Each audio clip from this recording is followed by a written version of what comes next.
નમસ્કાર. આઈઆઈટીઈના ઉમદા ઉપક્રમ શિક્ષાર્થના માધ્યમ દ્વારા હું doctor Jayshree Dixit compulsory paper semester 4 PS4 અદ્યતન અધ્યાપન શાસ્ત્ર અંતર્ગત યુનિટ 2.1 સંરચનાવાદ, તેની સંકલ્પના, સિદ્ધાંતો અને શિક્ષકની ભૂમિકા વિશે થોડી ચર્ચા કરીશ. સંરચનાવાદી અભિગમ કે સંરચનાવાદ એની વાત કરતાં પહેલાં સંરચનાવાદનો ઉદ્ભવ ક્યાંથી થયો એ સમજવું જરૂરી છે. આપણી પ્રાચીન શિક્ષણ પ્રણાલીમાં જ્ઞાનનું સર્જન, જ્ઞાનની સંરચના પહેલેથી હતી. આપણા વેદ, ઉપનિષદ, વેદાંત, આપણા દર્શનો એ જ્ઞાનના સર્જન ઉપર પહેલેથી ભાર મૂકતા. આપણું એક ઉપનિષદ તો પ્રશ્ન ઉપનિષદ, જેમાં ગુરુ અને શિષ્યના સંવાદો અને પ્રશ્નો જ છે. એટલે કે પ્રતિમાનો આ બધા વાદ એ ભારતીય સંસ્કૃતિ માટે એ નવા નથી, પરંતુ સમયાંતરે કાળની ગરતામાં આપણી પ્રાચીન શિક્ષણ પ્રણાલી લુપ્ત થતી ગઈ અને આપણે આ બહારથી એડપ્ટ કરેલી ફિલોસોફી શીખવી પડે છે. એનીવે, આપણી નાલંદા, તક્ષશિલા, વલ્લભી, વિક્રમશિલા જેવી યુનિવર્સિટીમાં જ્ઞાનનું સર્જન અને જ્ઞાનની સંરચના પહેલેથી થતી આવી છે.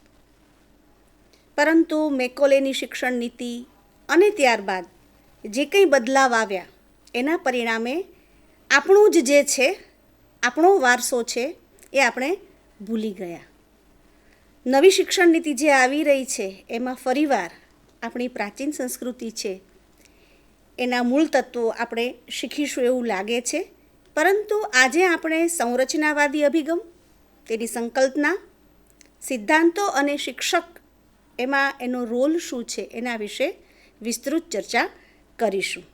21મી સદીનો ક્લાસરૂમ વિવિધતા ધરાવતા અધ્યેતાઓથી ભરેલો છે. તુંડે તુંડે મતિર્ભિન્ના એવું સંસ્કૃતમાં કહ્યું છે. એમાં વિવિધ સામાજિક, આર્થિક પૃષ્ઠભૂમિમાંથી વિદ્યાર્થીઓ આવતા રહે છે. એની સંસ્કૃતિ સાથે જોડાયેલા એના અનુભવો સાથે એ આપણા ક્લાસરૂમમાં બેસે છે. એમની આગવી અધ્યયન શૈલી છે. આવા સમયે શિક્ષક માટે એમને ભણતા કરવા એ પડકાર છે. માઇન્ડ વેલ, હું ભણતા કરવા શબ્દ બોલું છું. ભણાવવું અગત્યનું નથી, એમને શીખતા કરવા અગત્યનું છે. IIMએ મુંબઈની ઝૂંપડપટ્ટીઓ પર કરેલા એક સર્વેમાં એક એવો પ્રશ્ન એમણે પોતાની સર્વેની પ્રશ્નાવલીમાં મૂકેલો કે તમારા હાથનું કામ શું છે? તો એ મુંબઈની ઝૂંપડપટ્ટીમાં વસતા વિદ્યાર્થીઓએ, છોકરાઓએ, બાળકોએ લખ્યું કચરો વીણવો. જુઓ, આ એમની સંસ્કૃતિ, એમના પરિસરનો અનુભવ એમને આ જવાબ તરફ પ્રેરી ગયો. આ એમનું જ્ઞાન છે. ધારો કે કોઈ સંગીતકારના ઘરમાં જન્મેલા કોઈ બાળકને પૂછ્યું હોય કે હાથનું શું કામ છે, તો કદાચ એવો જવાબ આપશે કે વાજિંત્રો વગાડવા. એટલે ક્લાસરૂમમાં આવી વૈવિધ્યપૂર્ણ અધ્યયન શૈલીઓ ધરાવતા વિદ્યાર્થીઓ આવવાના, તો એવા સમયે એમને ભણતા કરવા માટે સંરચનાવાદ એ એક અગત્યની સ્ટ્રેટેજી કે વ્યૂહરચના બની શકે છે. સંરચનાવાદના મૂળ આપણે ભારતીય સંસ્કૃતિને ભૂલીને હવે પશ્ચિમી ફિલોસોફી પર આવીએ. પશ્ચિમી ફિલોસોફરે આપણને જે આપ્યું એની ચર્ચા કરીએ. તો ડ્યુઈ, બહુ મોટું નામ, જ્હોન ડ્યુઈએ 20મી સદીમાં એના આરંભમાં એના વિચારો રજૂ કર્યા. ત્યારબાદ ધીમે ધીમે એમાં અન્ય ફિલોસોફરે પોતાના વિચારોનો ફાળો આપ્યો.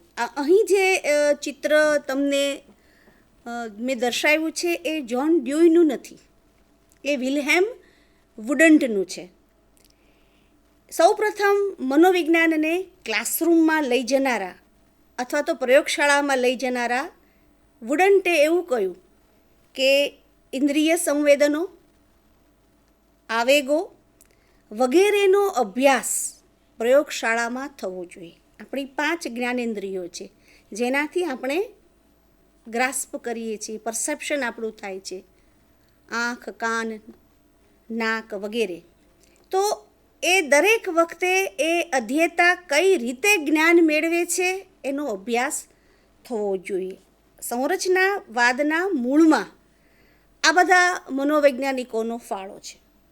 એમ તો પિયાજે, બ્રુનર, આસુબેલ, વાઇગોત્સ્કી, અલગ અલગ મનોવૈજ્ઞાનિકોએ સમયાંતરે સંરચનાવાદના અલગ અલગ સિદ્ધાંતો આપ્યા છે. એટલે સંરચનાવાદ એ શું છે, સંરચનાવાદી અભિગમ શું છે, એ જાણતા પહેલાં એની પશ્ચાત ભૂમિકા પણ સમજવી એટલી જ જરૂરી છે. સંરચનાવાદ, જ્યારે કોઈ પણ વાદની આપણે વાત કરીએ, એના અભિગમની વાત કરીએ, ત્યારે બે પ્રશ્નો હંમેશા પૂછાવા જોઈએ. પહેલો પ્રશ્ન, જ્ઞાનનું સ્વરૂપ કેવું છે, vote is the nature of knowledge. અને બીજો પ્રશ્ન અગત્યનો છે, લોકો કેવી રીતે શીખે છે, how they learn. Again learning ઉપર ભાર છે, હાઉ ધે ટીચ ઉપર ભાર નથી. How to teach is to teach એવું પણ કહેવાય છે. આપણા વર્ગખંડમાં ભણતા વિદ્યાર્થીઓ એ કોઈ વાસણ નથી કે આપણે ઝટપટ ભરી દઈએ. એની ક્ષમતા પ્રમાણે તેમાં ભરાવાનું છે આપણને ખબર છે, છતાં આપણે આપે રાખીએ છીએ. એટલે સંરચનાવાદ આ બે પ્રશ્નોનો જે જવાબ આપે છે એના આધારે એનું બેઝિક એઝમ્પશન એમાંથી ઊભું થાય છે કે જ્ઞાનનું સ્વરૂપ શું છે. ડૉક્ટર રાધાકૃષ્ણન પંચે જ્યારે યુનિવર્સિટી શિક્ષણ પંચ રજૂ કર્યું ત્યારે એના શરૂઆતમાં એમણે ટી.એસ. એલિયટની પંક્તિઓ મૂકેલી કે ભાઈ, where is wisdom, we have lost it in knowledge. Then where is knowledge, we have lost it in information. અત્યારે આપણે જે આપીએ છીએ એ વિઝડમ તો નથી જ, એ નોલેજ પણ નથી, માત્ર ને માત્ર ઇન્ફોર્મેશન છે. જ્ઞાન વિદ્યાર્થીના મનમાં હોય છે, ટ્રેઝર વિધિન, નિહિત અંદર પડેલું છે, અને એ જાતે એ પોતાના જ્ઞાનની રચના કરતો હોય છે. તમે જ્યારે શીખવો છો, ભણાવો છો, ત્યારે એવું માની લેવાની જરૂર નથી કે વિદ્યાર્થી યથા તથા એને એ જ રીતે યાદ રાખશે, સમજશે. ના, વિદ્યાર્થી પોતાની જાતે પોતાના જ્ઞાનની સંરચના કરે છે. એક બહુ સરસ ઉદાહરણ એક કોઈએ આપેલું કે ચર્ચમાં પાદરી છે એ બાળકોને શીખવે છે, ભણાવે છે, ઉપદેશ આપે છે કે આ આખી સૃષ્ટિ છે એ ઓલમાઇટી ગોડ પ્રભુએ બનાવી છે, બધું જ પ્રભુએ બનાવ્યું છે, વગેરે વગેરે. હવે એ જે સાંભળતા હતા એ બાળકો, એમાંથી એક બાળકે પ્રશ્ન પૂછ્યો કે ફાધર, રેલગાડી કોણે બનાવી? હવે ફાધર મૂંઝાયા, કારણ કે બાઇબલમાં તો કંઈ આવો ઉલ્લેખ જ નથી. ઓલ્ડ ટેસ્ટામેન્ટ કે ન્યૂ ટેસ્ટામેન્ટ, જૂના નવા કરારમાં આવું કંઈ આવેલું જ નથી. એટલે આ પ્રશ્નનો જવાબ કેમ આપવો? આ બાળકનો પોતાનો મનમાં ઉદ્ભવેલો પ્રશ્ન એ પૂછે છે. ત્યાર પાછો બીજો વિદ્યાર્થી ઊભો થઈને કહે છે, ફાધર હું જવાબ આપું? એટલે ફાધર કહે છે, મને નથી ખબર ને આને ક્યાંથી ખબર? એટલે એ બીજો બાળક એવું કહે છે કે ફાધર, બાઇબલમાં લખ્યું છે કે ઈશ્વરે બધી જ ખેંચી શકાય તેવી વસ્તુઓ બનાવી છે, એમાં રેલગાડી આવી જાય. જુઓ, આ જ્ઞાનની સંરચના બાળકે પોતાની જાતે કરેલી છે. ફાધરને ખબર ન હતી કે ભાઈ આ પ્રશ્નનો આવો જવાબ પણ હોઈ શકે. દેટ મીન્સ કે જ્ઞાનની સંરચના દરેક, હવે વિદ્યાર્થી કે વ્યક્તિ આ બધું બરાબર છે, કોઈ પણ વ્યક્તિ જ્ઞાનની સંરચના પોતાની જાતે કરે છે. બીજાએ આપેલું જ્ઞાન એ સ્વીકારતો નથી. આ એનું ફર્સ્ટ એઝમ્પશન પણ કહી શકાય કે જ્ઞાનની રચના વિદ્યાર્થી, અધ્યેતા, વ્યક્તિ પોતાની જાતે કરે છે. હા, એના માટે એની પાસે થોડું પૂર્વ જ્ઞાન હોવું જરૂરી છે. બાકી એ સર્જે છે પોતે. જ્ઞાતા, નોર, જાણનાર પોતે જ પોતાનું સર્જેલું જ્ઞાન છે એ એનું સર્જન કરે છે. તમને એવું લાગે કે મેં આપ્યું, મેં ભણાવ્યું, ના, એને ભણવું હશે, એને એ ગ્રાસ્પ કરવું હશે તો જ કરશે. તમે જ્યારે ભણાવતા હો છો, સંરચનાવાદી અભિગમ એવું કહે છે, ત્યારે વર્ગખંડમાં બેઠેલા તમામ બાળકો પોતપોતાની રીતે પરસેપ્શન કરતા રહેતા હોય છે. આ એનું બેઝિક એઝમ્પશન પણ કહી શકાય.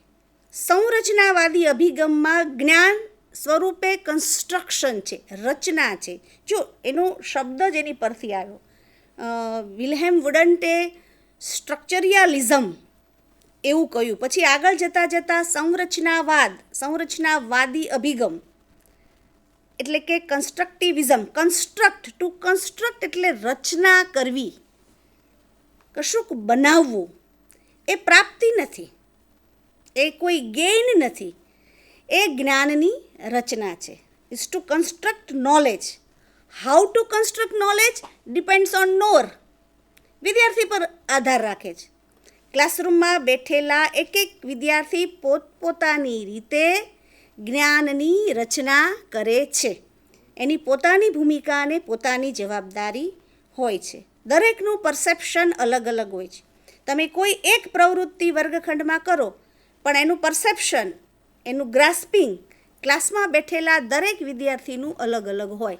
આ એની જાતે કરેલી જ્ઞાનની રચના છે. જુદી જુદી બાબતોનો આપણો અર્થ એ આપણી રચના છે. મારું પરસેપ્શન એ મારું પરસેપ્શન છે, એ બીજાનું હોઈ શકે નહીં. હું મારી રીતે અર્થઘટન કરું છું. એટલે આ બાબત ખાસ ધ્યાનમાં રાખવી જોઈએ. વર્ગખંડમાં અનેક પ્રકારના વિદ્યાર્થીઓ બેઠેલા હશે. દરેકનું પરસેપ્શન અલગ અલગ હોય છે. તમે જુઓ, કોઈ એક ઘટનાને 4 વ્યક્તિઓ જુએ છે. તમે ચારેયને એના વિશે પૂછશો તો ચારેય અલગ અલગ એનું વર્ણન કરશે. આ એમનું પરસેપ્શન છે. આના પર તો અકીરો કુરોસાવા નામના જાપાનીઝ ડાયરેક્ટરે બહુ અદ્ભુત મૂવી બનાવેલી, રોશોમાન. એ રોશોમાન મૂવી છે એ સાયકોલોજીકલ પાઠ ભણાવી જાય એવું છે. એમાં એક જ ઘટના છે અને એક જ ઘટનાનું અર્થઘટન બધા જ અલગ અલગ કરે છે. શું કામ કરે છે એ એમના અર્થઘટન પર આધારે છે. એટલે આ બાબત આપણે વર્ગખંડમાં સંરચનાવાદી અભિગમથી જ્યારે શીખવતા હોય ત્યારે આપણા માઇન્ડમાં હોવી જોઈએ. સંરચનાવાદ, કન્સ્ટ્રક્ટિવિઝમ ઇઝ નોટ અ પ્રિન્સિપલ. એ ઘણા બધા સિદ્ધાંતોનો સમૂહ છે. ઇટ્સ અ ક્લસ્ટર, ઝુમખું છે. વેન ગ્લેસસફર્ડ છે એ રેડિકલ કન્સ્ટ્રક્ટિવિઝમના પુરસ્કર્તા હતા. એ એવું કહેતા કે જ્ઞાન એ વ્યક્તિની રચનાત્મક પ્રવૃત્તિનું પરિણામ છે. આદિમાનવ આપણે હતા, એમાંથી આપણે જે સિવિલાઇઝ્ડ પર્સન બન્યા, એ બનવા પાછળ આપણી રચનાત્મક એક્ટિવિટીઝ જવાબદાર છે. જો આદિમાનવ જ હોત તો આમ જુઓ તો કંઈ પ્રશ્ન નહોતો. તો શું કામ આદિમાનવ એ ધીમે ધીમે ખેતી કરતો થયો, અગ્નિની શોધ કરી, સમાજમાં રહેતો થયો. ક્રિએટિવિટી એનામાં આવી ક્યાંથી? એ રચનાત્મક પ્રવૃત્તિ પોતાના જ્ઞાનનું સર્જન કરતાં એ શીખ્યો. અને આપણે અત્યારે જે સિવિલાઇઝ્ડ, સુસંસ્કૃત આપણે બન્યા, એ એક મોટી યશગાથા કહેવાય માનવ ઉત્ક્રાંતિની, ઇવોલ્યુશનની. એ એક આખો મુદ્દો જુદો છે, આપણા આ ટોપિક સાથે એ રિલેટેડ નથી.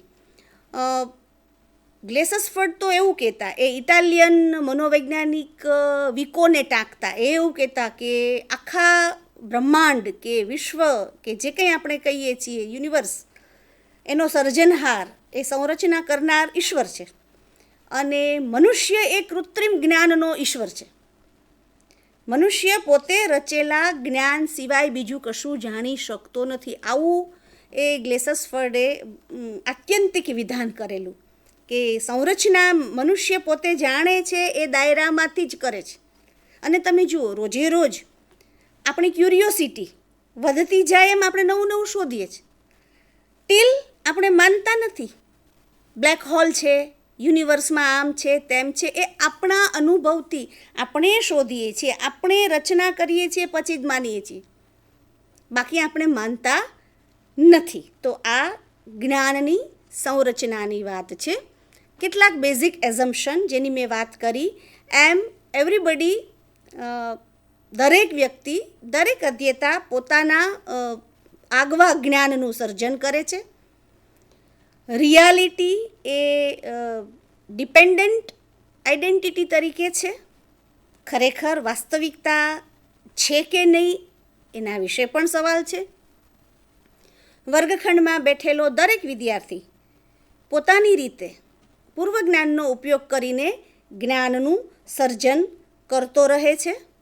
અને ટ્રુથ કે નોલેજ ઓલવેઝ સબ્જેક્ટિવ. મારું સત્ય એ તમારું સત્ય ના હોઈ શકે, તમારું સત્ય એ મારું સત્ય ના હોઈ શકે. એટલે નોલેજ બદલાતું રહે છે. એક સમય એવો હતો કે જ્યારે એવું માનવામાં આવતું કે ભાઈ પૃથ્વી સ્થિર છે, સૂર્ય ફરે છે, કારણ કે આપણો અનુભવ છે, આપણે જોઈએ છીએ, આપણે પૃથ્વી પર રહીએ છીએ, આપણે કંઈ ગોળ ગોળ ફરતા નથી. આપણે જે અનુભવ કરીએ છીએ એ વાસ્તવિક છે, અને વાસ્તવિકતા એ રિયાલિટી ખરેખર રિયલ નથી. એ પછીથી સમજ્યા. ટોલેમી એવું કહેતા કે ભાઈ પૃથ્વી તો સ્થિર છે અને સૂર્ય ફરે છે. આગળ જતાં એ માન્યતાનું ખંડન થયું, વિજ્ઞાન વિકસ્યું, ખગોળ વિજ્ઞાન વિકસ્યું, અને પછી સમજ્યા કે ભાઈ પૃથ્વી છે એ સૂર્યની ફરતે ફરે છે, સૂર્ય તો સ્ટેશનરી સ્થિર છે. તો જુઓ, અનુભવ, જે અનુભવ ખરેખર બાળક કે વ્યક્તિએ કર્યો એ રિયાલિટી જુદી નીકળી ને. આપણે જોઈએ છીએ કે આપણે પૃથ્વી ફરતી દેખાતી નથી આપણને, નહીં તો આપણે પડી ના જઈએ. પછીથી ગુરુત્વાકર્ષણને આ ને તેને બધું પછીથી સમજ્યા. આપણા જ્ઞાનની સંરચના બદલાતી જાય. આના બેઝિક એઝમ્પશન છે કે ભાઈ સંરચનાવાદ કે સંરચનાવાદી અભિગમ કાર્ય કેવી રીતે કરે છે.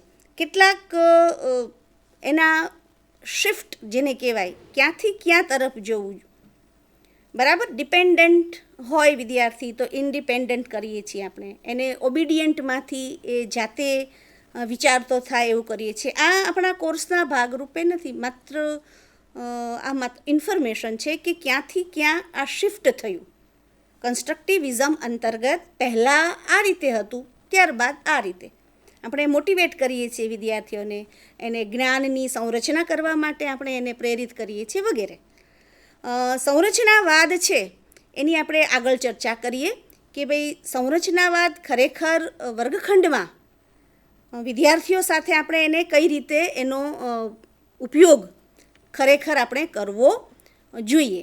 હવે આપણે એની સંકલ્પના પર આવીએ કે ભાઈ સંરચનાવાદ છે એની સંકલ્પના, એના લક્ષણો કયા કયા છે અને કઈ રીતે સંરચનાવાદ એ કાર્ય કરે છે. કેટલીક વ્યાખ્યાઓને આધારે આપણે એની સંકલ્પના સ્પષ્ટ કરીએ. સંરચનાવાદ એ અનુભવની પ્રાપ્તિ નથી, એ માહિતીને પૂર્વજ્ઞાન સાથે જોડીને સક્રિય રીતે પોતાના જ્ઞાનની સંરચના કરે છે. એ એક મનોવૈજ્ઞાનિકે આપેલી આ વ્યાખ્યા છે. જુઓ, સંરચનાવાદ એ અનુભવની પ્રાપ્તિ નથી, પરંતુ એ જે માહિતી છે, જે ઇન્ફોર્મેશન છે એને પૂર્વજ્ઞાન સાથે જોડે છે. પ્રાયોર નોલેજ જેને કહીએ. જ્ઞાનની ઇમારત તો જ ચણાય જો પાયામાં એ ઈંટ જે છે એ પૂર્વજ્ઞાનની હોય. તમે સીધી ઇમારત ચણી શકતા નથી, એના માટે પૂર્વજ્ઞાન હોવું જરૂરી છે. સક્રિય રીતે પોતાના જ્ઞાનની સંરચના એ કરે છે. સંરચનાવાદ આવું કહે છે. સંરચનાવાદી અભિગમમાં સ્પષ્ટતા એ જ આપેલી છે કે જ્ઞાનની સંરચના દરેક પોતાની રીતે દરેક અધ્યેતા કરે છે. એની શરત શું છે? એની પાસે એ પૂર્વજ્ઞાનની સાથે જોડી શકવાની એની પાસે ટેકનિક હોવી જોઈએ. અન્ય કેટલીક પણ વ્યાખ્યાઓ છે સંરચનાવાદની. સંરચનાવાદ અનુસાર વિદ્યાર્થી નવી માહિતીને પૂર્વજ્ઞાન સાથે જોડે છે જે કંઈ નવું આપણે વર્ગખંડમાં આપીએ છીએ એ પોતાના જે એની પાસે પડેલું છે, નિહિત છે, એની સાથે એ જોડે છે. ઘણી બધી વ્યાખ્યાઓ છે. આ વ્યાખ્યા અને એ સિવાયની બીજી ઘણી બધી વ્યાખ્યાઓ છે. એના આધારે આપણે એવું કહી શકીએ કે સંરચનાવાદ ઇટ્સ નોટ અ મેથડ, એ પદ્ધતિ નથી. જેમ આપણે પ્રોજેક્ટ પદ્ધતિ, પ્રશ્નોત્તરી પદ્ધતિ, કથન ચર્ચા પદ્ધતિ એવું કહીએ છીએ, એવી એ પદ્ધતિ નથી. એ ફિલોસોફી છે. It's a philosophy. અને એ જ્ઞાનાત્મક કોગ્નેટિવ સાયકોલોજી પર એ આધારિત છે. કેવી રીતે જ્ઞાનની સંરચના થાય છે. જ્ઞાન પ્રાપ્તિમાં વિદ્યાર્થી, અધ્યેતા સક્રિય ભાગીદાર છે. બહુ મહત્ત્વનું છે. જ્યાં સુધી વિદ્યાર્થી તત્પર ના હોય ત્યાં સુધી વિદ્યાર્થી જ્ઞાન પ્રાપ્ત કરે નહીં. એટલે સક્રિય ભાગીદાર વિદ્યાર્થી છે. જ્ઞાન અને જ્ઞાનનું ઘડતર આંતરક્રિયાત્મક અને સહકારયુક્ત છે. વર્ગખંડમાં જ્યારે વિદ્યાર્થી ભણતો હોય ત્યારે ઇન્ટરેક્શન થાય છે શિક્ષક વિદ્યાર્થી વચ્ચે, વિદ્યાર્થી વિદ્યાર્થી વચ્ચે. એ જે ઇન્ટરેક્શન થાય છે એ કોઓપરેટિવ, એ સહકારયુક્ત પણ હોય છે. અને એના ભાગરૂપે, અધ્યયનના ભાગરૂપે પ્રમાણભૂત પદ્ધતિ, જેને ઓથેન્ટિક પ્રવૃત્તિ પણ જેને કહેવાય, ઓથેન્ટિક પ્રવૃત્તિ. વર્ગખંડમાં જ્યારે શિક્ષક પ્રમાણભૂત પ્રક્રિયાઓ, જ્યારે ઓથેન્ટિક પ્રવૃત્તિઓ કરે છે ત્યારે જ્ઞાનનું સર્જન થવાની શક્યતા વધી જાય છે. એટલે મહત્ત્વનું છે પ્રમાણભૂત પ્રવૃત્તિ. ધારો કે વિજ્ઞાન વિષય શિક્ષક ભણાવતો હોય તો ન્યૂટનના નિયમો ભણાવતી વખતે જો શિક્ષક એને રિલેટેડ ઓથેન્ટિક પ્રવૃત્તિ કરાવશે, જડત્વનો નિયમ સમજાવવો હોય તો એની ઓથેન્ટિક પ્રવૃત્તિ એ કરાવશે, તો એ વિદ્યાર્થી એ નોલેજ, એ જ્ઞાનની સંરચના ઓથેન્ટિક પ્રવૃત્તિના આધાર પર કરશે. મોટેભાગે આ બધી પ્રવૃત્તિઓ છે એ સંસ્કૃતિનો વ્યવહારુ ભાગ છે. જે સંસ્કૃતિ, જે અનુભવમાંથી વિદ્યાર્થી આવે છે, જે પરિસરમાં એ મોટા થયા છે, જે એટમોસ્ફિયરમાંથી આવે છે, એ જ એને આધારે એ પ્રવૃત્તિ છે એ જ્ઞાનની સંરચના માટે એ ઉપયોગી એને માને છે. આગળ આપણે એના ચાવીરૂપ જે દ્રષ્ટિબિંદુ છે, વિચારબિંદુ, એની આપણે વાત કરીએ કે સંરચનાવાદ એના 3 મહત્ત્વના વિચારબિંદુ છે કે ચિત્તમાં જ્ઞાનનું ગોઠવણી, એનું નેટવર્ક બને છે, એ જાળું છે. અત્યાર સુધી જે જ્ઞાનાત્મક ફિલોસોફી હતી એ એવું કહેતા કે નાના નાના સોપાનો, પછી એનાથી આગળ મોટા ઘટકો, એમાં રૂપાંતર થાય. જેમ પિયાજેએ સ્કીમાની વાત કરી, એમ બ્રુનરે પણ અલગ અલગ રીતે આ વાદની વાત કરી. પણ સંરચનાવાદી અભિગમ એમ કહે છે કે ઇટ્સ અ નેટવર્ક. મગજમાં જ્ઞાનની સંરચનાનું જાળું હોય છે. પહેલું વિચારબિંદુ સંરચનાવાદનું. જ્ઞાનની ગોઠવણી, કન્સ્ટ્રક્શન છે એ જાળા રૂપે થાય છે. એક બહુ સિમ્પલ ઉદાહરણ છે, રાઇઝોમ નામની વનસ્પતિ, ભૂપ્રકાંડ વનસ્પતિ છે. એના મૂળ જમીનમાં ફેલાયેલા હોય અને ઉપર ફણગે, અને તમે એને ગમે ત્યાંથી કાપો તો એ ગમે ત્યાંથી એને કાપો ત્યાંથી પણ એનો વિકાસ થાય, એ વિકસતી જાય. રાઇઝોમ એ ગૂંચળા આકાર હોય, એટલે ટૂંકમાં એનો વિસ્તરણ થતું જ રહે.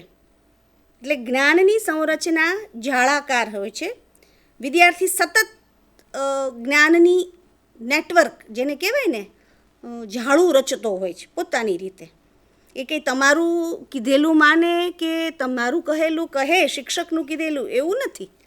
એટલે જેને રાઇઝોમ નામની વનસ્પતિ એ સંરચનાવાદી અભિગમને સમજવા માટે બહુ મહત્ત્વનું. એવું પણ કહેતા કે કેલિડોસ્કોપ આપણે જોયું છે, કેલિડોસ્કોપમાં આપણે જોઈએ ત્યારે દરેકને પોતાના પરસેપ્શન મુજબની આકૃતિ દેખાય. કોઈ એક જ આકૃતિ દેખાય એવું હોતું નથી. દરેકને અલગ અલગ અલગ આકૃતિ પોતાના પરસેપ્શન મુજબની દેખાતી રહે. લખોટી ભરેલી બરણી હોય અને તમે બરણીને હલાવો એટલે અલગ અલગ સંબંધો રચાવા માંડે અંદર લખોટીઓના. દરેકને જુદું જુદું દેખાય. તો આ રીતે જ્ઞાનની સંરચના જાળા રૂપે થતી હોય છે, નેટવર્કિંગ જેને કહેવાય. બીજું એનું વિચાર બિંદુ અગત્યનું છે, એઝમ્પશન સાથે પણ તમે એને સરખાવી શકો. જ્ઞાન સામાજિક રીતે રચાય છે. સોશિયલ જ્ઞાનનું સંરચના થવાનું સોશિયલ છે, સ્વાભાવિક છે. આપણે સમાજમાં રહીએ છીએ, સમાજના રીત રિવાજો, સમાજની બધી માન્યતાઓ, એ પ્રમાણે આપણે આપણા જ્ઞાનની સંરચના કરતા રહીએ છીએ. અમેરિકાનો સમાજ છે તો ત્યાંના બાળકોની જ્ઞાનની સંરચના પશ્ચિમી ઢબે થતી હશે. ભારતીય બાળકો છે તો એમના જ્ઞાનનું રિકન્સ્ટ્રક્શન કે કન્સ્ટ્રક્ટિવિઝમ સંરચના એ એમના પરિસરના આધારે થતી હશે. ઇવન ગુજરાતમાં પણ તમે જુઓ, અનેક સમાજ છે. દરેક સમાજમાં જે રીતે અધ્યેતા બાળક વ્યક્તિ મોટો થાય છે એ પ્રમાણે એ જ્ઞાન એના સામાજિક સંસ્કૃતિની આધારે રચાતું હોય છે. અનુભવો બદલાય તો પાછું બદલાતું પણ જાય છે, પણ માને છે તો એ જ પછી સ્વીકારે છે કે ના, આ જે હું મારી માન્યતા છે, મારી સંરચના છે, એ કદાચ યોગ્ય નથી તો પાછું બદલાય. એટલે જ્ઞાન સામાજિક રીતે રચાય છે. અને ત્રીજું મહત્વનો વિચાર બિંદુ છે, જ્ઞાન એ સિચ્યુએટેડ છે. બહુ અગત્યનું છે. પરિસ્થિતિજન્ય જ્ઞાનની સંરચના અધ્યેતા કરતા હોય છે. આઇન્સ્ટાઈન કહેતા કે I never teach my students but I create the situation in which students learn themselves. બહુ મહત્વનું વિધાન છે. I never teach my students. હું મારા બાળકોને ભણાવતો નથી, પણ હું એમને એવી પરિસ્થિતિમાં મૂકું છું કે જેને આધારે વિદ્યાર્થી પોતાની જાતે શીખે છે, ભણતા નથી. એટલે વિદ્યાર્થી પોતાની જાતે જગતની વાસ્તવિકતાઓ સાથે પોતાના અનુભવોને ગોઠવતા ભણતા જાય છે. અને જ્ઞાનની રચના એ અનુકૂલાત્મક પ્રવૃત્તિ છે, એડજસ્ટમેન્ટ શીખવાડે છે. આપણે તકલીફ શું છે, સંરચનાવાદી અભિગમ અમલમાં એટલો બધો કેમ નથી આવ્યો? કારણ કે આપણે પ્રવૃત્તિજન્ય શિક્ષણ આપતા નથી. આપણા સ્કૂલ કોલેજોમાં અભ્યાસક્રમ કેવા હોય છે? શેતરંજી પર તરવાના અભ્યાસક્રમ. વિદ્યાર્થી આવે છે, આપણે શેતરંજી પાથરી દઈએ છીએ અને એને તરતા શીખવીએ છીએ કે આમ હાથ મારો, તેમ હાથ મારો, આવી રીતે કરો, તેમ કરો, તમને સ્વિમિંગ આવડી ગયું, સર્ટિફિકેટે આપી દઈએ છીએ. પરિણામે શું થાય છે કે જ્યારે વિદ્યાર્થી વાસ્તવિક પરિસ્થિતિમાં જ્યારે મુકાય છે ત્યારે એ શિક્ષણ એને કામ આવતું નથી. પાણીમાં આપણે એને નાખીએ છીએ તો એ સ્વિમિંગનું સર્ટિફિકેટ એને કામ આવતું નથી, એ ડૂબી જાય છે. Without sink you can't swim. અગત્યનું છે, ડૂબ્યા વગર તરી શકાતું નથી. એટલે સિચ્યુએટેડ, જે તે પરિસ્થિતિમાં જ્યારે વ્યક્તિ મુકાય છે અને જે શીખે છે એ એના જ્ઞાન માટે, જ્ઞાનની સંરચના માટે બહુ જ જવાબદાર છે.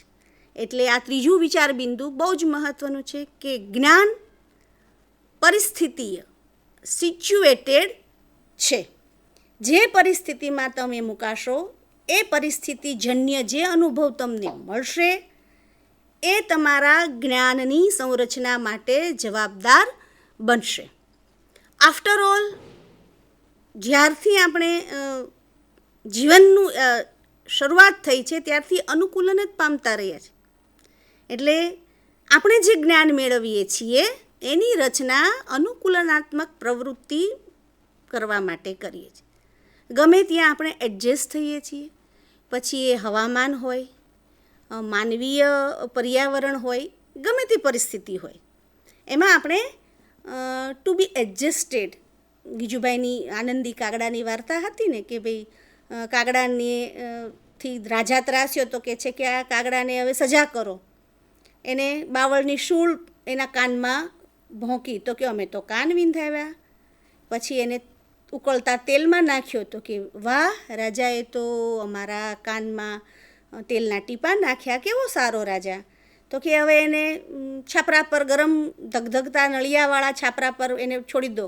તો કે વાહ, કેટલાય વખતથી અમારે તો નળિયા ચાળવા હતા, પણ રાજાએ તો સરસ મોકો આપ્યો. તમે જુઓ, દરેક પરિસ્થિતિમાં એડજસ્ટ થાય છે.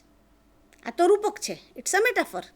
પણ કહેવાની વાત એ છે કે જ્ઞાન છે એ તમને અનુકૂલનાત્મક પ્રવૃત્તિ દ્વારા એ જ્ઞાનની રચના થતી હોય છે. હવે એની કેટલીક લાક્ષણિકતા, એના એઝમ્પશન, એના વિચાર બિંદુ, એના પરથી આપણે કહી શકીએ કે જ્ઞાન છે, અધ્યેતા છે, એ સક્રિય રીતે શોધનાર અને રચનાર છે. પોતાના જ્ઞાનના રચયિતા એ છે, શોધનારા એ છે, રચનારા એ છે. આપણે અગાઉ કહ્યું એમ દરેક અધ્યેતા પોતાની રીતે એ જ્ઞાનનું સર્જન કરતા હોય છે. દરેક વિદ્યાર્થી અર્થ માટેની શોધ કરે છે, મિનિંગફુલ અધ્યયન જેને કહેવાય. એટલે કે અધ્યયન એ અર્થ માટેની શોધ પણ કહી શકે. તે અધ્યેતાની સ્વાયત્તતા માટે પણ એટલું જ જવાબદાર છે. સંરચનાવાદ એની પહેલ કરવાની વૃત્તિને પ્રોત્સાહિત કરે છે. એની સ્વાયત્તતા, એની ઓટોનોમી. તમે ઇન્ડોક્ટ્રિનેશન ના કરી શકો વિદ્યાર્થી પર. હું કહું એમ કરો, હું કહું તે સાચું, ના. વિદ્યાર્થી પહેલ કરે, વિદ્યાર્થી સ્વાયત્ત છે, એ એની જાતે શીખે છે, એ મહત્ત્વનું છે. સંરચનાવાદી અભિગમમાં વિદ્યાર્થીને રિયલ સિચ્યુએશનમાં સામેલ કરવાના છે. એને એવા અનુભવો પૂરા પાડવામાં આવે કે જે એને રિયલ લાગે, એને વાસ્તવિક પણ લાગે. સાથે સાથે વર્ગખંડમાં જે અધ્યેતાઓ છે એની માન્યતાઓ, વલણોને પણ આ અભિગમ એ ધ્યાનમાં લે છે. જેટલા પ્રમાણભૂત અનુભવો વિદ્યાર્થીઓને થાય એમાંથી તેના નવા જ્ઞાનની રચના થતી હોય છે.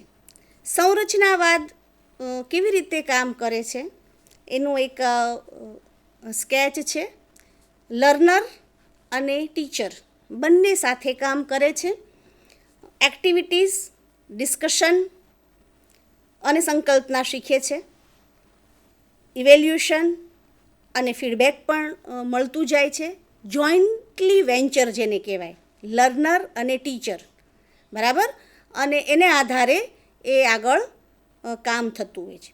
થાય જ એવું જરૂરી નથી, પણ સંરચનાવાદ કન્સેપ્ચ્યુઅલ ક્લેરિટી માટે આ રીતે કામ કરતું હોય છે કે લર્નર અને ટીચર બંને સાથે જોઈન્ટલી ડિસાઇડ કરે છે કે કન્ટેન્ટ માટે, શીખવા માટે ઓથેન્ટિક એક્ટિવિટીઝ કઈ, એનું ડિસ્કશન થાય છે અને ધીમે ધીમે એ સંકલ્પના તરફ આગળ વધે છે. હવે એના કેટલાક સિદ્ધાંતો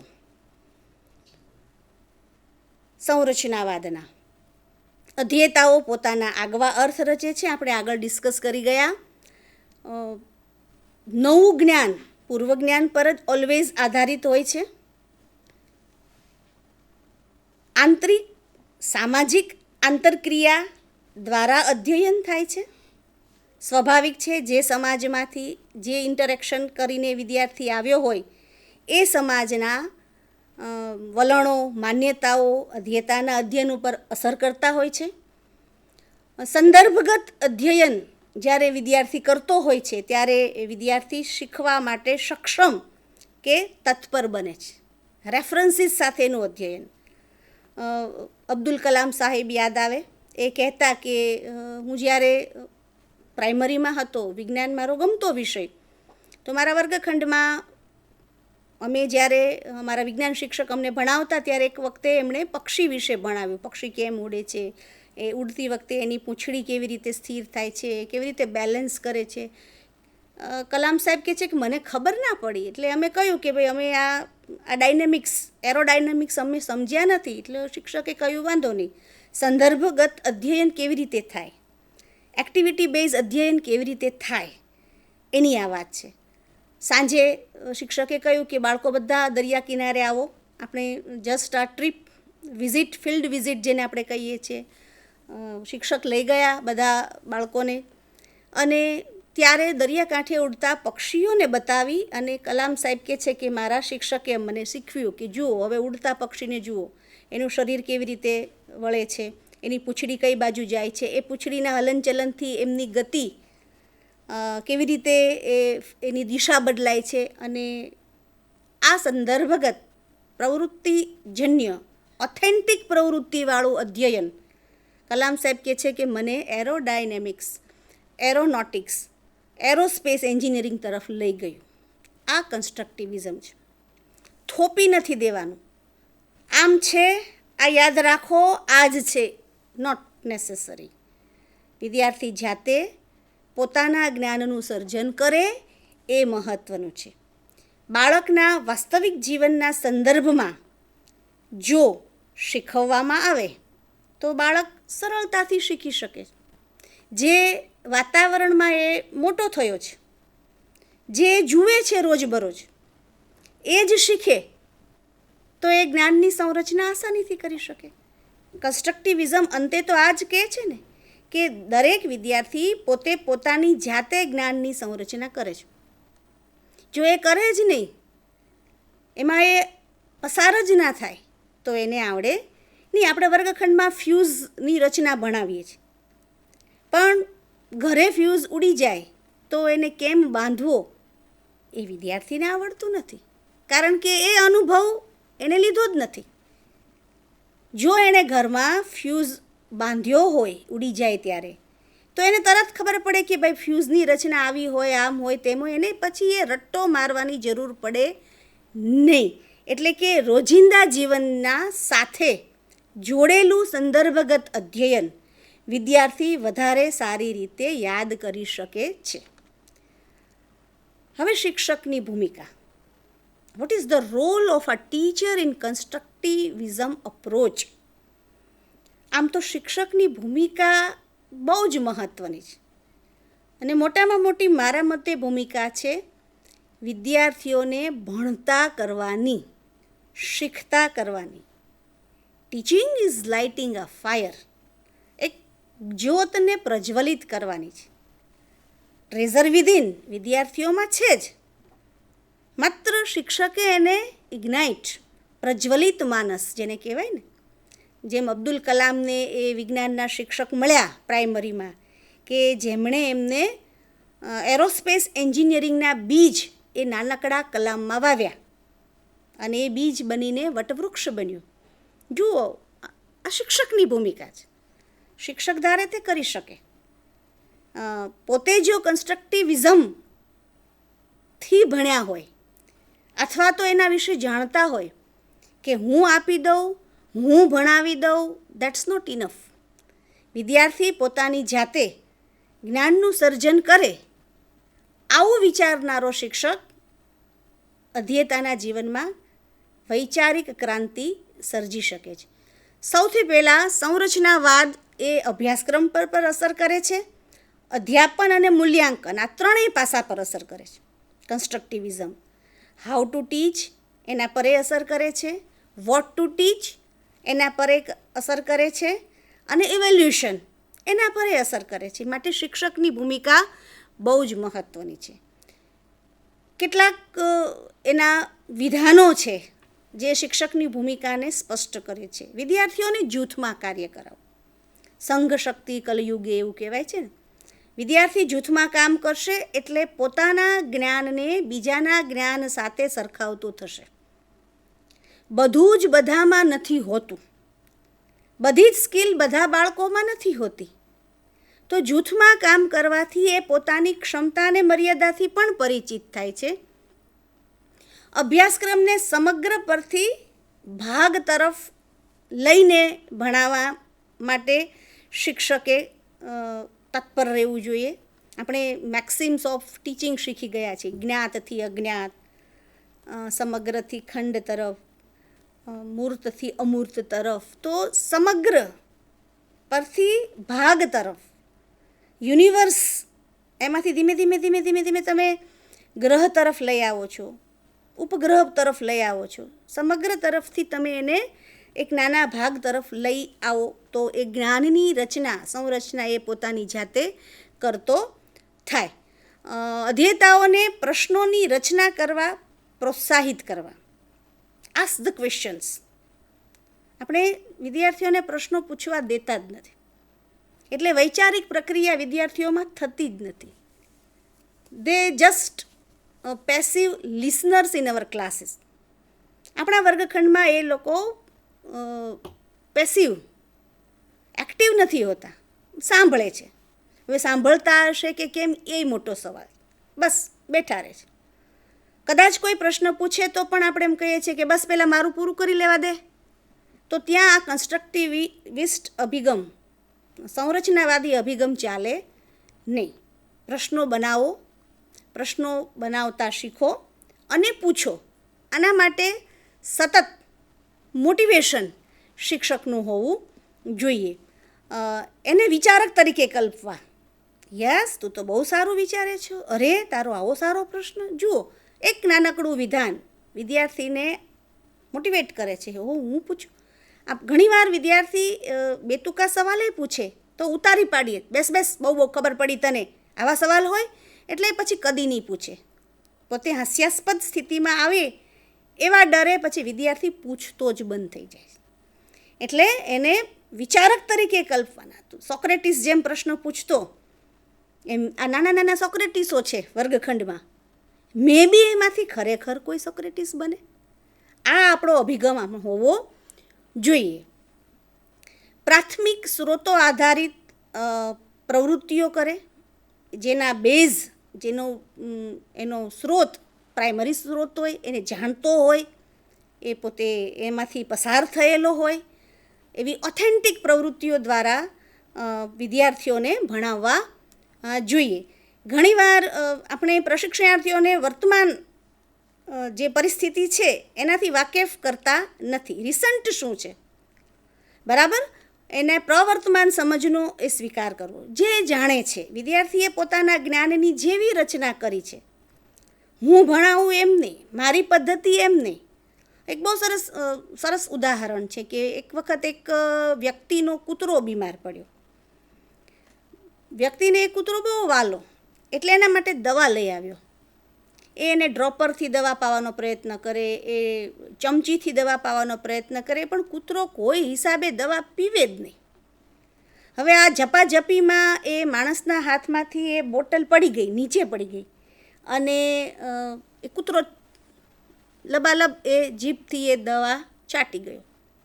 કૂતરાને દવા નહોતી પીવી એવું નહોતું, પણ the way the person try એ કૂતરાને અનુકૂળ નહોતું આવતું. એને પોતાની રીતે દવા પીવી હતી. Same situation in our classroom. આપણે આપણી રીતે જ્ઞાન કે ઇન્ફોર્મેશન આપવાનો પ્રયત્ન કરીએ છીએ. પહેલાં નથી લેવું, એટલે પછી બેધ્યાન બને છે. તો એ પોતાની જાતે શીખે, એની પ્રવર્તમાન સમજ એ શું જાણે છે, એ રિલેવન્ટ છે કે નહીં પછીની વાત છે, પણ એનો સમજનો સ્વીકાર તો આપણે કરવો જોઈએ. પ્રશ્ન પૂછ્યા પછી જવાબ આપવા માટે સમય આપવો. આપણે જાણીએ છીએ એવું એ નહીં જાણતા, એટલે late them give the proper time. કંઈ વાંધો નહીં, તું વિચાર, આજેના જવાબ આપ તો કાલે આપ. આપણે તો તાત્કાલિક જવાબ જોવે છે. નો, નોટ ધેટ વે. સંરચનાવાદી અભિગમ એને માટે ના પાડે છે. સંરચનાવાદી અભિગમમાં આગળ શિક્ષકની ભૂમિકા છે કે અધ્યયન છે એ વિદ્યાર્થીએ કરવાનું છે. એ અધિકૃત, સાચુકલી, વાસ્તવિક અને વ્યવહારિક પ્રવૃત્તિ દ્વારા શીખે. વાસ્તવિક, રિયાલિસ્ટિક, સાચુકલી એવી ખરેખર એવી બનેલી હોય, વ્યવહારિક એ અનુભવમાંથી આવેલો હોય એવી પ્રવૃત્તિ દ્વારા. તમે બહિર્ગોળ લેન્સ દ્વારા વિદ્યાર્થીઓને જુદા જુદા સ્થાને વસ્તુને મૂકતા રચાતા પ્રતિબિંબો બોર્ડ પર દોરીને શીખવો છો, વિદ્યાર્થીને નહીં આવડે. પણ તમે બહિર્ગોળ લેન્સ, એને એફ પર વસ્તુ મૂકી, 2F પર મૂકી, બહિર્ગોળ લેન્સ મૂક્યો, અને પછી એ રિયલ વ્યવહારુ રીતે તમે એને એ પ્રતિબિંબ બતાવો છો તો એ કદી નહીં ભૂલે. એને સાચુકલી પ્રવૃત્તિ બતાવવાની જરૂર છે. માત્ર બોલીને ભણાવવાથી વિદ્યાર્થીઓ કદાચ એ પોતાની જ્ઞાનની સંરચના સરખી રીતે કરી શકતા નથી. અધ્યયન દરમિયાન જુદી જુદી રીત, અધ્યાપન પ્રક્રિયા દરમિયાન શિક્ષક અલગ અલગ ટેકનિક્સનો ઉપયોગ કરે, અલગ અલગ રીતો દ્વારા ભણાવે. આપણે તો એક જ રીત, લે કચરી નાખો, વ્યાખ્યાન આપો, ના. બાળકો જ્ઞાનની સંરચના ત્યારે જ કરી શકે જ્યારે એમને વૈવિધ્યપૂર્ણ રીતે અધ્યાપન કાર્ય કરાવવામાં આવે. એમાં બાળકોની આઈડેન્ટિટી પણ એ ધ્યાનમાં રાખવાની, એમના વ્યક્તિત્વને પણ આપણે ધ્યાનમાં રાખવાનું, એમને પણ પ્રવૃત્તિમાં સામેલ કરવાના. તો ને તો જ વિદ્યાર્થી ભણશે. મહત્ત્વનું છે વિદ્યાર્થીઓની સ્વવાચકતા, રિફ્લેક્સિવિટી જેને કહેવાય, એને પોષવી. દરેક વિદ્યાર્થીની સ્વવાચકતા અલગ અલગ હોય છે, દરેક વિદ્યાર્થીનું પરસેપ્શન અલગ અલગ હોય છે. તો એને આપણે પોષવી. એ જે રીતે ગ્રાસ્પ કરે છે, જે રીતે ગ્રહણ કરે છે, એ રીતે એને સ્વીકારવું. ઘણીવાર આપણે વર્ગખંડમાં કંઈક બોલીએ કંઈક અને પ્રવૃત્તિ કંઈક કરીએ તો વિદ્યાર્થીઓ છે એ કન્સ્ટ્રક્શન એનું કરી શકતા નથી અને દરેક વિદ્યાર્થી પોતાની રીતે ગ્રાસ્પ કરે. એક વખત એક શિક્ષકે વર્ગખંડમાં કહ્યું કે જે આજે સાચું જ બોલશે એને વહેલા જવા દેવામાં આવશે. આવું જસ્ટ આ સ્ટેટમેન્ટ. એટલે વિદ્યાર્થીએ પોતાનું બેગ, દફતર બારીની બહાર ફેંક્યું એટલે ટીચર ખીજાયા. કોણે આ દફતર ફેંક્યું? તો પેલો વિદ્યાર્થી કે મેડમ મેં ફેંક્યું, હું સાચું બોલ્યો, હવે મને વહેલા જવા દો. જુઓ કઈ રીતે એણે પોતાના અર્થ તારવ્યા શિક્ષકના વિધાનનો. આ તો જસ્ટ આ જોક, પણ વિદ્યાર્થી આવી રીતે શીખતા હોય છે. શિક્ષક જે શીખવે એના આગવા અર્થ વિદ્યાર્થી એમાંથી તારવતા હોય છે. એટલે વિદ્યાર્થીઓની પહેલ કરવાની વૃત્તિ, ઇનિશિયેટિવ, પ્રયોગ કરવા આવ, આ રીતે કર, આમ કરો. કેટલાક પારિભાષિક શબ્દો પણ અગત્યના છે. વર્ગીકૃત કરો, ક્લાસિફાય કરો, બરાબર છે, આગાહી કરો, વોટ યુ પ્રેડિક્ટ, શું થશે. આવા બધા પારિભાષિક શબ્દો દ્વારા વિદ્યાર્થીમાં જ્ઞાનની સંરચના થતી જોવા મળે છે. વિશ્લેષણ કરો, એનાલાઇઝ ઇટ, દરેક વિષયમાં કરી શકાય. તમે અત્યારે રિસન્ટ જે ચાલતું હોય, દાખલા તરીકે રશિયા અને યુક્રેન વચ્ચે યુદ્ધ ચાલે છે, તો આ યુદ્ધની દૂરગામી અસરો વિશે તમે એનું વિશ્લેષણ કરો. એની ઇકોનોમી પર શું શું અસર થશે. સોશિયલ સાયન્સમાં તમે આ મુદ્દાને લઈ શકો છો, વિજ્ઞાનમાંય લઈ શકો છો કે ભાઈ પરમાણુ શસ્ત્રોની વિનાશકતા જો આ યુદ્ધમાં વપરાશે તો શું થશે, આગાહી કરો. તો વિદ્યાર્થી વિચારશે, પોતાના જ્ઞાનનું સર્જન કરશે. અને એ તમે આપશો એ રીતે એ નહીં વિચારે, એ પોતાની આગવી રીતે એ વિચારશે. અને એ જ આ સંરચનાવાદી અભિગમ માટે બહુ જ મહત્ત્વનું છે. શિક્ષકની ભૂમિકા ઓલવેઝ કોઈ પણ રીતે અધ્યાપન પ્રક્રિયામાં બહુ જ મહત્ત્વની છે. Teachers are the backbone of the society. એ સોસાયટીના બેકબોન છે, કરોડરજ્જુ છે. એટલે આવા જુદા જુદા અભિગમો છે એ જ્યારે એના દ્વારા શિક્ષક પહેલાં સમજે કે ભાઈ how they construct there knowledge, જ્ઞાનની સંરચના કેવી રીતે થાય છે, તો એને પોતાની પદ્ધતિઓ, પ્રયુક્તિઓમાં ફેરફાર કરવાનો એને ખ્યાલ આવે. હંમેશા એ વાત યાદ રાખવાની છે કે ક્લાસરૂમમાં બેઠેલા અધ્યેતાઓ ભિન્ન ભિન્ન સંસ્કૃતિ, સામાજિક, આર્થિક પૃષ્ઠભૂમિમાંથી આવે છે. એને એક લાકડીએ આપણે હાંકી શકીએ નહીં અને અલગ અલગ પણ ભણાવી શકતા નથી. આવા સમયે શિક્ષકની ભૂમિકા, જે આપણે અગાઉ ચર્ચા કરી કે કઈ રીતે એને જ્ઞાનની સંરચના તરફ એ વિદ્યાર્થીને દોરી જવા જોઈએ. સંરચનાવાદી અભિગમ વિદ્યાર્થીને કેન્દ્ર સ્થાને રાખે છે. અત્યાર સુધી ટીચર સેન્ટર્ડ શિક્ષણ પ્રણાલી ચાલતી હતી, શિક્ષક કેન્દ્ર સ્થાને, અને વિદ્યાર્થી છે એ કેન્દ્ર સ્થાને ન હતો. હવે આખો અપ્રોચ બદલાયો છે. એમાં સંરચનાવાદી અભિગમને એમાં તો વિદ્યાર્થી કેન્દ્ર સ્થાને છે. Vote the learners want. શીખનાર શું ઈચ્છે છે, એને શું શીખવું છે. ઘણીવાર તો શિક્ષકની ભૂમિકા વિશે જ્યારે ચર્ચા કરીએ ત્યારે એવું પણ થાય કે આપણા કરતાં અભણ લુહારને ખબર છે કે લોઢું ગરમ હોય ત્યારે જ હથોડો મરાય, તો જ એ લોઢું છે એને તમે તોડી શકો. કાચું લોઢું હોય એના પર હથોડા મારીએ તો એ શક્તિનોય વ્યય થાય. એટલે શિક્ષક પક્ષે જ્ઞાનની સંરચના કરનાર વિદ્યાર્થીઓ છે એ અનેક પ્રકારના બેકગ્રાઉન્ડમાંથી આવે છે. એટલે એ શિક્ષકની ભૂમિકા બહુ જ મહત્ત્વની કહી શકાય. હવે આપણે એના અંત તરફ આવીએ કે ભાઈ કન્સ્ટ્રક્ટિવિસ્ટ એપ્રોચ એનું શૈક્ષણિક ફલિતાર્થ એ શિક્ષકની ભૂમિકા પણ કહેવાય. બધું એ એક રીતે તમે લઈ શકો. અધ્યયન એ શિક્ષકનું એ પરિણામ નથી, શિક્ષણનું, શિક્ષકની પણ શિક્ષણનું પરિણામ નથી, એ વિકાસ છે. It's a development. આ બહુ મહત્ત્વનું છે. Learning is not a result, it's a development. આપણે અધ્યયનને પરિણામ સાથે જોડી દીધું છે. સાધન અને સાધ્ય વચ્ચેનો ભેદ ભૂલી ગયા છે. એટલે result is not important, development is important. Result એટલે માર્કને એ રીતે લેવાની જરૂર નથી. આપણે તો એવું જ કરીએ છીએ, સ્પર્ધામાં ઉતારી દઈએ છીએ દરેક બાળકને. દરેક બાળક એ વર્સેટાઇલ છે, એની વિશિષ્ટ પ્રતિભા છે, વિશિષ્ટ ક્ષમતા છે. એની ક્ષમતાને ધ્યાનમાં રાખીને એને વર્ગખંડમાં એને જ્ઞાનની સંરચના કરતાં શીખવવાની છે. Don't give them, late them motivate to create. બધું આપી દેવાનું નથી.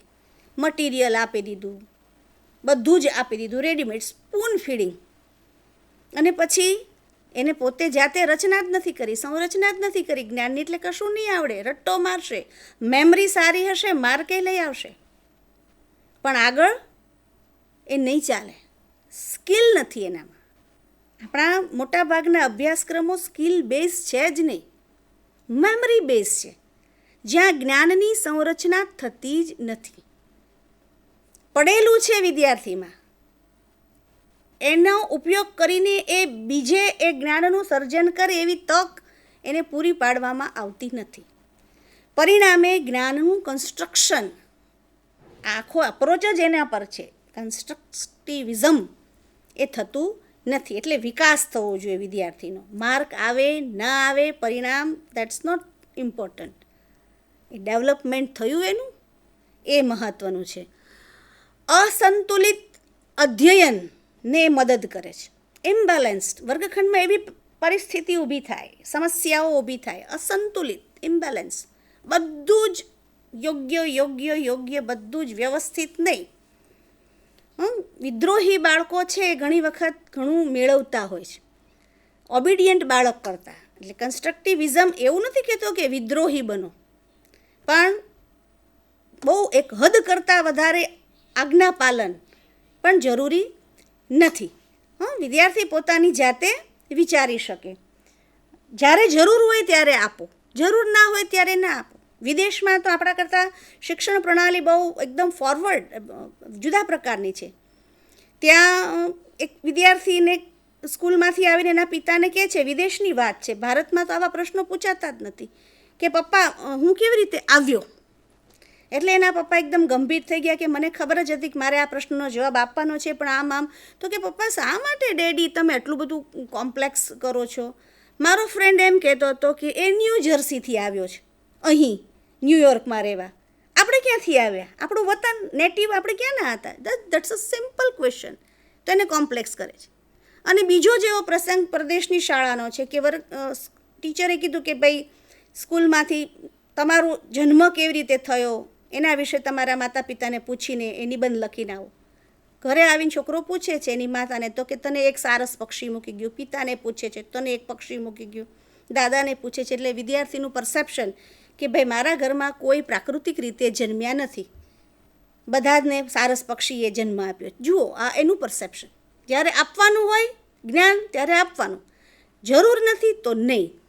ચિંતનશીલ તારણો એનું ચાલક બળ છે.